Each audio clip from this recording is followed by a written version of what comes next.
സംസ്ഥാന സ്കൂൾ കായികമേളയുടെ വേഗരാജാവായി പാലക്കാടിന്റെ നിവേദ കൃഷ്ണ പരിക്കുകൾക്കിടയിൽ ഒരാഴ്ച മാത്രം പരിശീലനം നടത്തിയാണ് 10.79 സെക്കൻഡിൽ മീറ്റിലെ വേഗരാജാവായി നിവേദ മാറിയത്. 0.09 സെക്കൻഡുകൾക്കാണ് നിവേദന മീറ്റ് റെക്കോർഡ് നഷ്ടമായത്.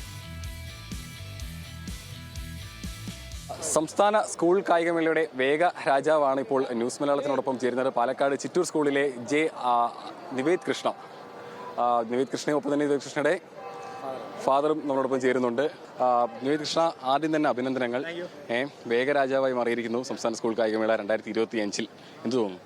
സന്തോഷമുണ്ട്. എപ്പോഴും മുന്നേ പറഞ്ഞ പോലെ തന്നെ റെക്കോർഡ് ആകാൻ പറ്റാത്തതിലുള്ള ഒരു വിഷമം മാത്രമേ ഉള്ളൂ. റെക്കോർഡ് പ്രതീക്ഷിച്ച വന്നത് ഒരു 1 മന്ത് റെസ്റ്റ് ആംഗിൾ പെയിൻ ആയിട്ടുള്ളതുകൊണ്ട് അത് എടുക്കാൻ പറ്റിയില്ല. അല്ലെങ്കിൽ എന്തായാലും എടുക്കുന്നതായിരുന്നു എൻ്റെ പ്രതീക്ഷ. ഒരു 1.5 വീക്ക് മാത്രമേ വർക്കൗട്ട് കിട്ടിയുള്ളൂ. ഇഞ്ചുർഡ് ആയത് പരിശീലനത്തിനിടയിലായിരുന്നു.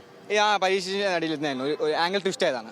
മുന്നേ മത്സരിച്ചിട്ടുണ്ടോ? കഴിഞ്ഞ ജൂനിയർ 100, 200 എറണാകുളം വെച്ച് നടന്ന മീറ്റിൽ 2 ഗോൾഡായിരുന്നു. 100, 200. ഇതിന്റെ ഫാദർ കൂടെ നമ്മളോടൊപ്പം ചേരുന്നുണ്ട്. ഒരു അത്ലറ്റ് ആണല്ലേ? അതെ. ഏത് ഇവന്റിലായിരുന്നു മത്സരിച്ചുകൊണ്ടിരുന്നത്? 100, 200, 400. ഇത് രണ്ടും 3 ഗോൾഡ് വന്നിട്ടുണ്ട് കേരളത്തിൽ. മുമ്പ് സ്കൂൾ മീറ്റിലുകൾ സ്റ്റേറ്റിൽ സീനിയർ സ്റ്റേറ്റിൽ. പിന്നെ 400 മീറ്റേഴ്സ് നാഷണൽ സിൽവർ മെഡലിസ്റ്റാണ്. 200 മീറ്ററും ബ്രോൺസ് മെഡലിസ്റ്റാണ് നാഷണൽസിൽ, സീനിയേഴ്സിൽ. അപ്പം മകൻ ഇപ്പോൾ ഒരു വലിയ നേട്ടം കൈവരിച്ചിരിക്കുന്നു. അപ്പോൾ എന്ത് തോന്നുന്നു? അപ്പം നമ്മുടെ വഴിയെ തന്നെ മകനും എത്തിയിരിക്കുന്നു. തീർച്ചയായും നമുക്ക് ഇന്ത്യക്ക് വേണ്ടി മെഡലടിക്കണം എന്നാണ് എൻ്റെ ആഗ്രഹം. ഇന്ത്യക്ക് വേണ്ടി പുറത്ത് ഏഷ്യൻ ഗെയിംസും മറ്റേ ഒളിമ്പിക്സിലൊക്കെ പോയി മെഡലടിക്കണം എൻ്റെ ആഗ്രഹം. ഇപ്പോൾ നമ്മളോടൊപ്പം നിവേദിൻ്റെ പരിശീലകൻ കൂടെ ചേരുന്നുണ്ട്. ഈ ഒരു 0.9 സെക്കൻഡ് അല്ലേ നഷ്ടമായത്? ഇല്ല, ചെറിയൊരു പ്രായമാണ്. ഇനിയിപ്പോൾ നമുക്ക് വരുന്ന മത്സരങ്ങളിലൊക്കെ ഏറ്റവും മികച്ച പ്രകടനം കാഴ്ചവെക്കാൻ പറ്റുമെന്നാണ് നമ്മൾ വിചാരിക്കുന്നത്.